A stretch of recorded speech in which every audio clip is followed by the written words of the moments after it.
5 with Arts for Learning is made possible by the Indianapolis Foundation, a Central Indiana Community Foundation affiliate. Hi there.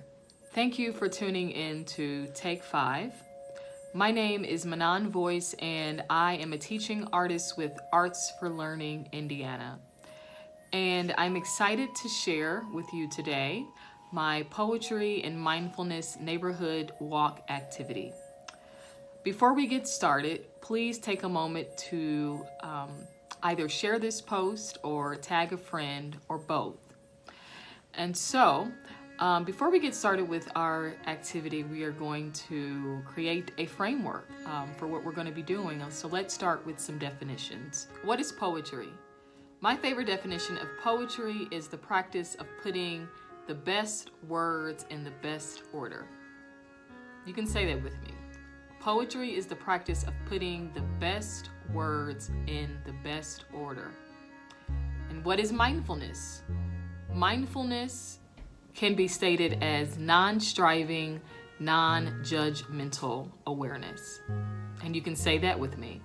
Mindfulness is the practice of non-striving, non-judgmental awareness. It is paying attention to our life experiences in as much detail as possible and with as much sensitivity as possible.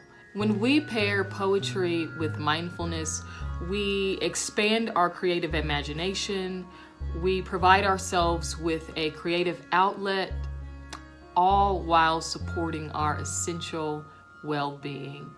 And so, today, we are going to bring both poetry and mindfulness to a neighborhood walk.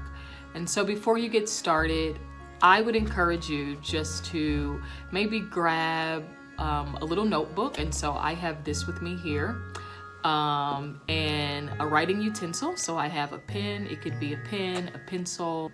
If you have family members or loved ones who are there with you, grab them along too.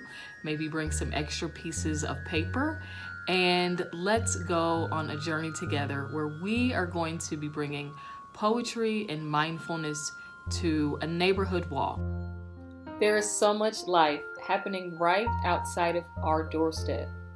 So using the art of mindfulness, we are going to be paying attention, noticing what we see, engaging all of our senses to touch, to listen. What do we hear? And then we're just going to be jotting those things down in our notebooks. Don't worry about trying to be perfect. Just write down whatever you feel, whatever you sense, whatever you see. Now that you have returned from your neighborhood walk activity with your family, hopefully you took the time to notice some things that maybe never occurred to you before, and hopefully you wrote them down. So what were they? What did you smell? What kinds of things maybe did you stop to touch? Like blades of grass or the bark of a tree? What did you hear? Was it the sound of the wind? Was it birds chirping? What did you see? Was it a clear blue sky or was it cloudy? Hopefully you engaged as many senses as possible on your walk. And now we are going to take the things that you have written down and recorded, and we are going to create a haiku poem out of that information. A haiku is a Japanese poem consisting of 3 short lines. The first line is 5 syllables.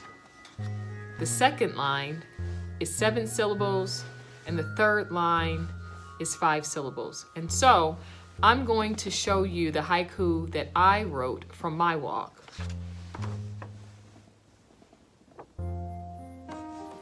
It reads, sharp green blades of grass, sunshine playing peekaboo, the wind brushes by. Feel free to write as many haikus as you would like with all of the things that you have written down, and then share them with your family and your friends. Thank you for tuning in to Take 5. I hope you enjoyed this activity. Arts for Learning needs your help. During this time of uncertainty, many teaching artists like myself are without work, leaving our youth without quality arts learning experiences. Please consider donating to Arts for Learning's Emergency Relief Campaign. Your support would be greatly appreciated. Thank you.